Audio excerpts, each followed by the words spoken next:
విద్యార్థులందరికీ ఇంకోసారి సుస్వాగతం. ఈరోజు పాలిటీకి సంబంధించిన విషయాలకు వస్తే, sub classification of scheduled cost ఈ మధ్య ఎందుకు వార్తల్లోకి వచ్చింది, సిఈసి అలాగే ఎలక్షన్ కమిషనర్స్ యొక్క సెలక్షన్ ప్రాసెస్కి సంబంధించి సెర్చ్ కమిటీకి సెలక్షన్ కమిటీకి మధ్య వ్యత్యాసం ఏమిటి, ఈ మధ్య ఒక పొలిటికల్ పార్టీస్ రెండుగా విడిపోయినప్పుడు ఇందులో అసలైనటువంటి పొలిటికల్ పార్టీ ఏమిటి అని చెప్పి ఎలక్షన్ కమిషన్ ఆఫ్ ఇండియా నిర్ధారణకి రావటానికి ఉపయోగించినటువంటి క్రైటీరియా ఏమిటి, తర్వాత ఫ్రీ మూమెంట్ రెజీమ్ ఇండియా మయన్మార్కి సంబంధించింది, దీని గురించి మీకేమర్థమైంది, అలాగే Tatmadaw national unity government, three brotherhood alliance ఈ మూడు పేర్లు ఈ మధ్య వార్తల్లోకి వచ్చాయి. ఏ కాంటెక్స్ట్లో ఈ మూడు వార్తల్లోకి వచ్చాయి, అసలు అలీగఢ్ ముస్లిం యూనివర్సిటీ యొక్క ఆరిజిన్ ఏమిటి, ఒక ఎడ్యుకేషనల్ ఇన్స్టిట్యూషన్ని మైనారిటీ ఇన్స్టిట్యూషన్గా రికగ్నైజ్ చేయడానికి ఉన్న క్రైటీరియా ఏమిటి, ఇప్పుడు అలీగఢ్ ముస్లిం యూనివర్సిటీ మైనారిటీ స్టేటస్కి సంబంధించి సుప్రీంకోర్టు ముందున్నటువంటి విషయాలు ఏమిటి, వీటన్నిటి గురించి తెలుసుకుందాం. వీటితో పాటుగా రియల్ వేజ్ గ్రోత్ రేట్స్కి సంబంధించి లేబర్ బ్యూరో డేటా ఏం చెప్తుంది, వాటి గురించి కూడా కొద్దిసేపు మాట్లాడుకుందాం. రాగల 20 నిమిషాల సేపు వీటన్నిటి గురించి మీకు డీటెయిల్గా ఎక్స్ప్లెయిన్ చేస్తాను. మొదటి ప్రశ్న, sub classification of groups with in scheduled cost. అసలు ఈ విషయం సుప్రీంకోర్టు ముందుకి ఎందుకు వచ్చింది, దీని గురించి మీకు తెలియాలి అంటే షెడ్యూల్డ్ కాస్ట్స్కి సంబంధించి ఇంతవరకు సబ్ క్లాసిఫికేషన్ లేదు. 2006వ సంవత్సరంలో పంజాబ్ ప్రభుత్వం ఒక చట్టం తీసుకొచ్చింది. ఆ చట్టం ప్రకారం ఏం చేసిందంటే, మజాబీ సిక్స్ అలాగే బాల్మీకిస్ వీళ్ళకి షెడ్యూల్డ్ కాస్ట్ కేటగిరీలో ఉన్న రిజర్వేషన్లో సగం వెళ్ళాలి అని చెప్పి ఆ చట్టం ద్వారా పంజాబ్ ప్రభుత్వం డిసైడ్ చేసింది. ఆ తర్వాత ఆ విషయం రాష్ట్ర హైకోర్టుకు వెళ్ళింది. రాష్ట్ర హైకోర్టు 2010వ సంవత్సరంలో దాన్ని స్ట్రక్ డౌన్ చేసింది, అది చెల్లదు అని చెప్పింది. అంటే sub classification of scheduled castes చెల్లదు అని చెప్పి 2010లో హైకోర్టు చెప్పింది. హైకోర్టు దేనిని బేస్ చేసుకొని చెప్పింది, ఇక్కడ EV Chinnaiah versus state of Andhra Pradesh case, ఇక్కడ ఒక 5 జడ్జిలు ఉన్నటువంటి కాన్స్టిట్యూషన్ బెంచ్ ఇచ్చినటువంటి తీర్పు ఆధారంగా పంజాబ్ హైకోర్టు దాన్ని క్యాన్సిల్ చేసిందనమాట.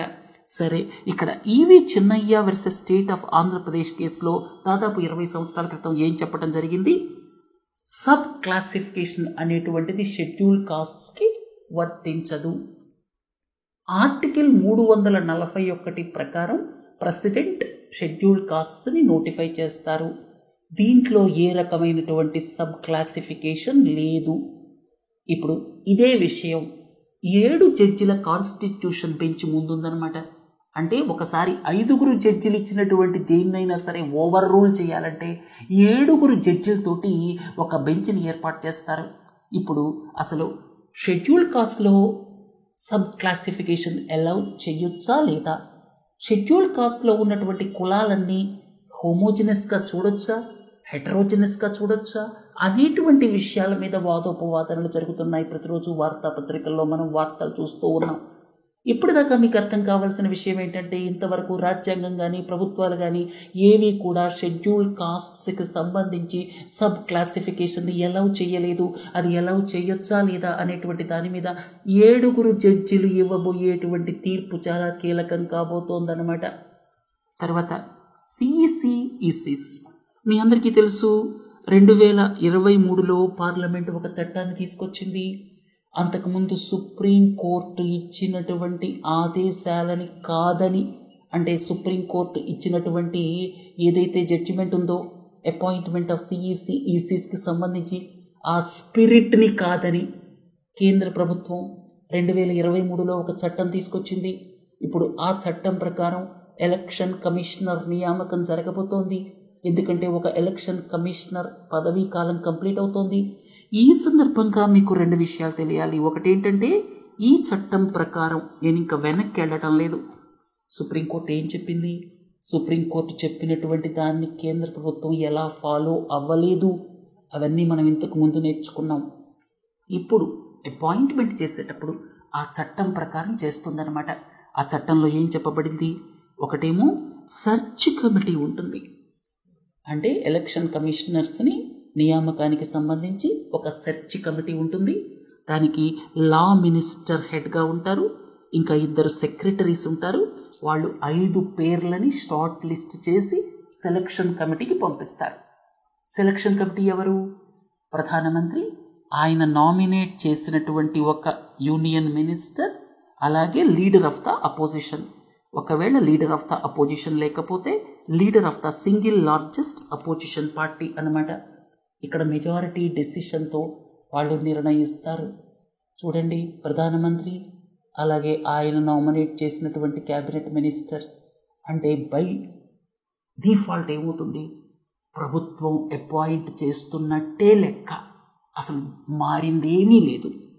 సుప్రీంకోర్టు ఇచ్చినటువంటి తీర్పు ఆ స్పిరిట్ని వైలేట్ చేస్తూ ఈ చట్టం తేవడం జరిగింది. ఈ చట్టం ప్రకారం ఇక ముందు కూడా election commissioners, chief election commissioner వీళ్ళని అపాయింట్ చేసేటప్పుడు సెలక్షన్ ప్యానెల్ అనేది కేంద్ర ప్రభుత్వం ఏది నిర్ణయిస్తే అదే జరుగుతుంది.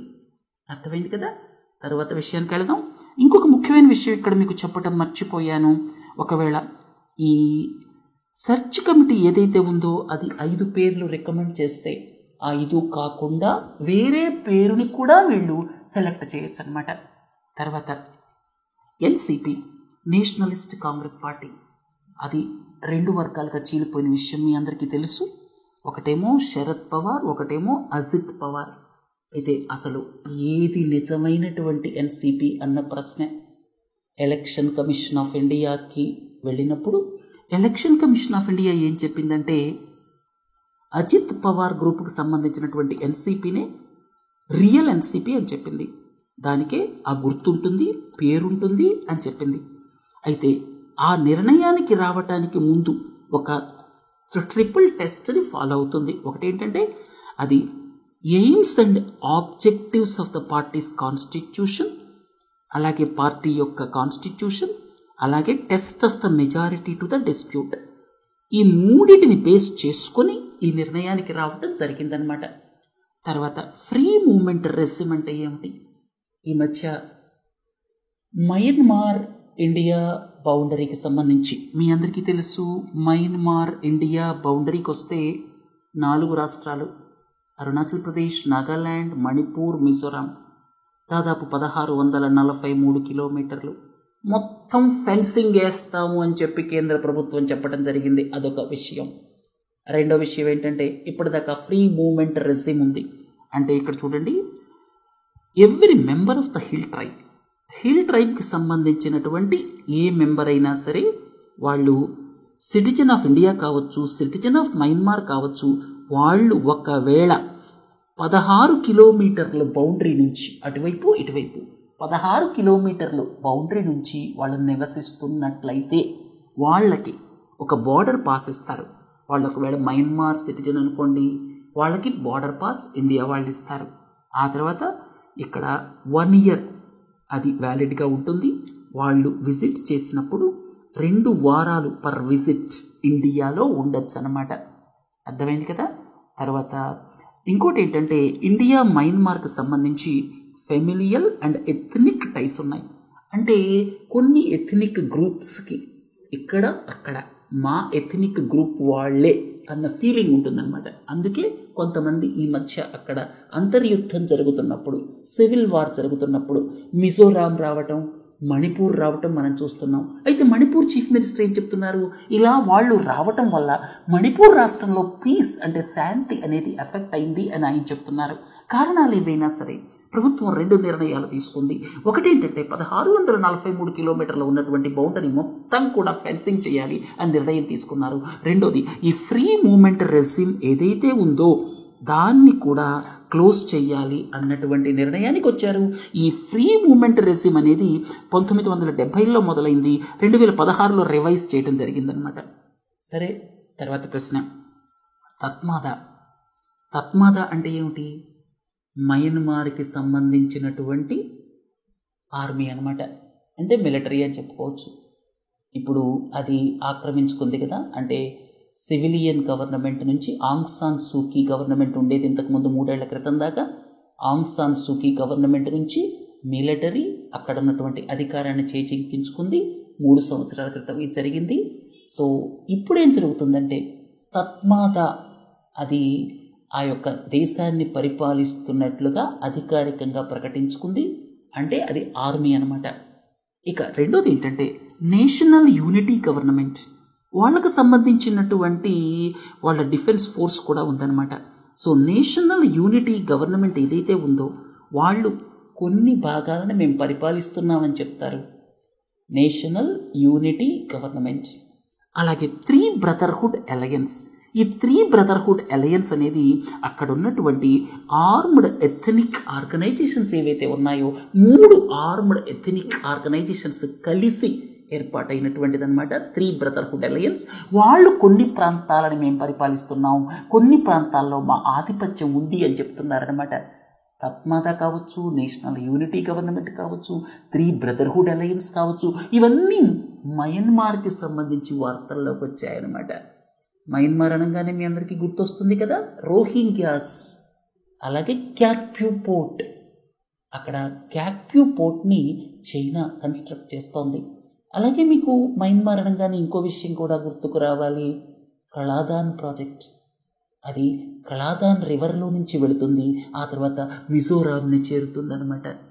సరే, తర్వాత అలీగఢ్ ముస్లిం యూనివర్సిటీ ఈ మధ్య వార్తల్లోకి వచ్చింది.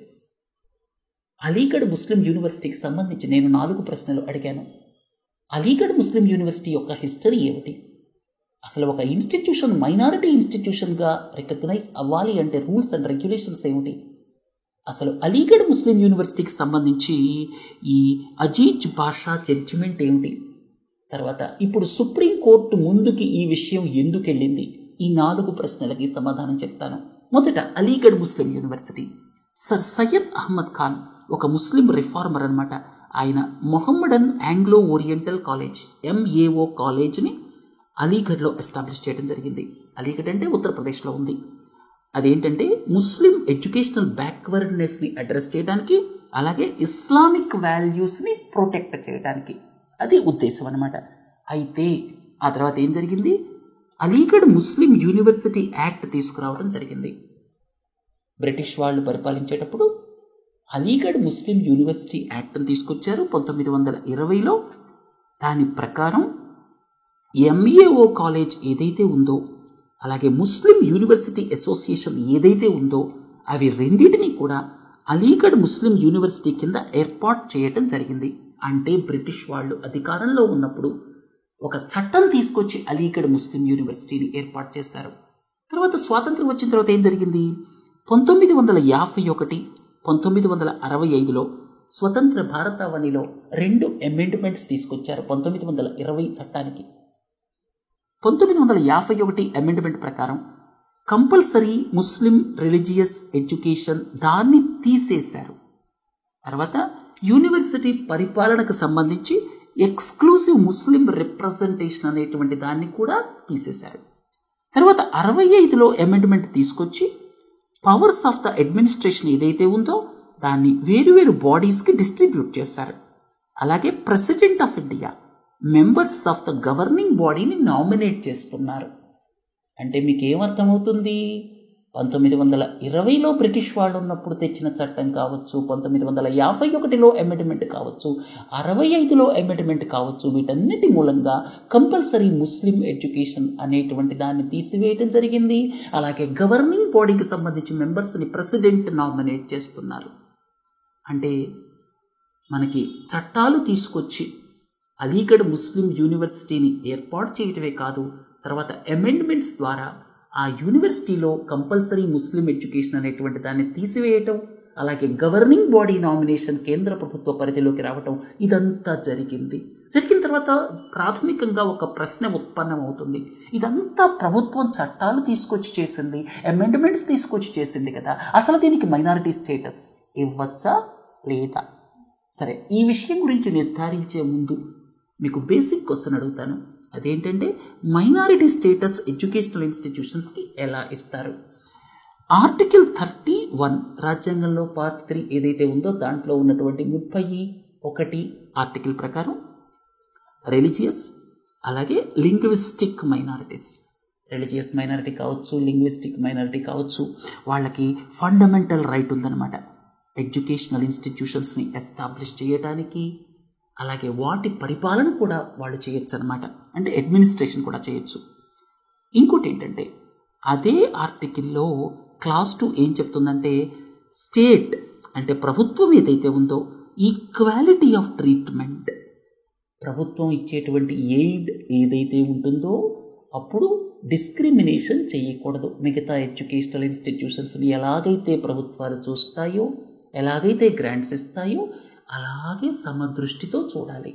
తర్వాత ఇంకోటి ఏంటంటే టీఎంఏ పాయ్ ఫౌండేషన్ కేసులో సుప్రీంకోర్టు ఏం క్లారిఫికేషన్ ఇచ్చిందంటే మైనారిటీ అనేటువంటిది డిసైడ్ చేయాల్సింది ఆ స్టేట్ డెమోగ్రఫీని బట్టి. అంటే ఎవరైనా తమిళియన్స్ వచ్చి తెలంగాణలో కానీ ఆంధ్రాలో కానీ ఎడ్యుకేషనల్ ఇన్స్టిట్యూషన్ ఎస్టాబ్లిష్ చేయాలి అంటే చేయొచ్చు.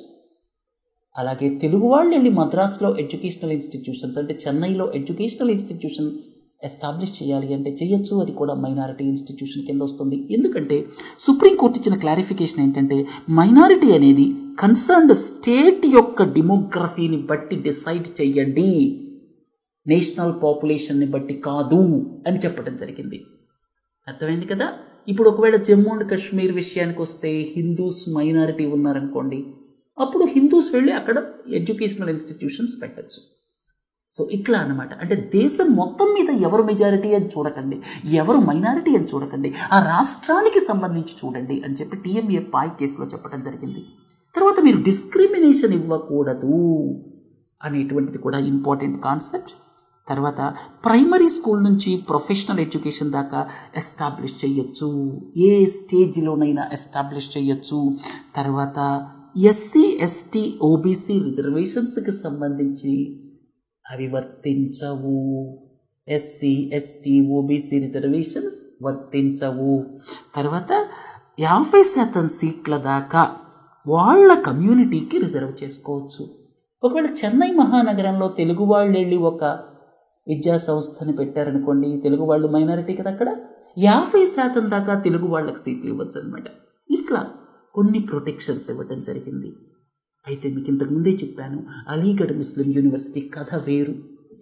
ఒక బ్రిటిష్ ప్రభుత్వ చట్టం ద్వారా దీన్ని తీసుకురావడం జరిగింది. మళ్ళీ అమెండ్మెంట్స్ కూడా 1951, 1965లో తీసుకొచ్చారు. ప్రెసిడెంట్ గవర్నింగ్ బాడీ మెంబర్స్ని నామినేట్ చేస్తున్నారు. వీటన్నిటినీ దృష్టిలో పెట్టుకుని విషయం సుప్రీంకోర్టు దాకా వెళ్ళింది.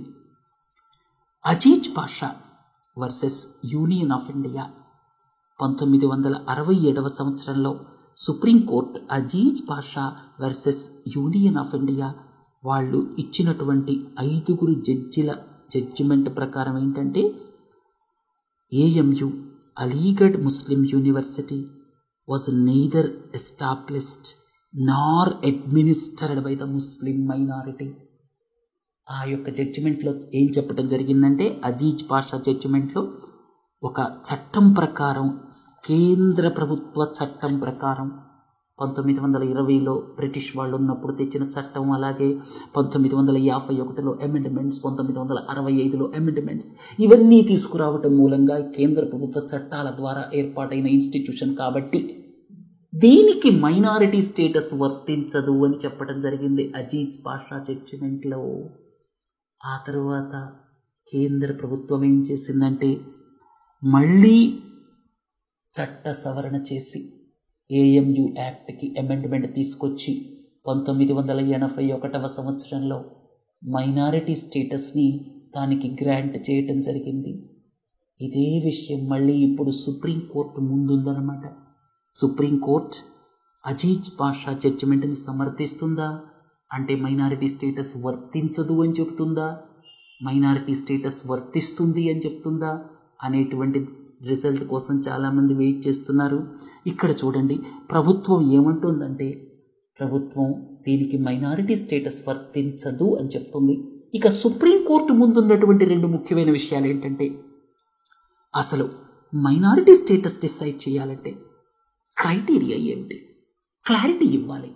రెండోది ఏంటంటే, ఒకవేళ ఏదైనా ఇన్స్టిట్యూషన్ చట్టాల ద్వారా ఏర్పాటైతే, కేంద్ర ప్రభుత్వ చట్టాల ద్వారా కానీ రాష్ట్ర ప్రభుత్వ చట్టాల ద్వారా కానీ ఏర్పాటైతే వాటికి మైనారిటీ స్టేటస్ వస్తుందా రాదా, వీటి మీద క్లారిటీ వస్తుందని చెప్పి అందరూ ఎక్స్పెక్ట్ చేస్తున్నారు. చూడండి, labour bureau data real wage growth రేట్స్కి సంబంధించి లేబర్ బ్యూరో ఇచ్చినటువంటి డేటాని ఒక్కసారి చూస్తే పల్లెటూళ్ళల్లో ఉండేటువంటి అగ్రికల్చరల్ లేబరర్స్ కావచ్చు, నాన్ అగ్రికల్చరల్ లేబరర్స్ కావచ్చు, పల్లెటూళ్ళల్లో ఉండేటువంటి ఫ్యాక్టరీ వర్కర్స్ కావచ్చు, వాళ్ళ జీవితాలు అంతగా బాగుపడలేదు అని అనిపిస్తుంది. చూడండి, రియల్ వేజ్ రేట్ కేవలం 4.6% పెరిగింది అగ్రికల్చరల్ వర్కర్స్కి 9 సంవత్సరాల కాలంలో.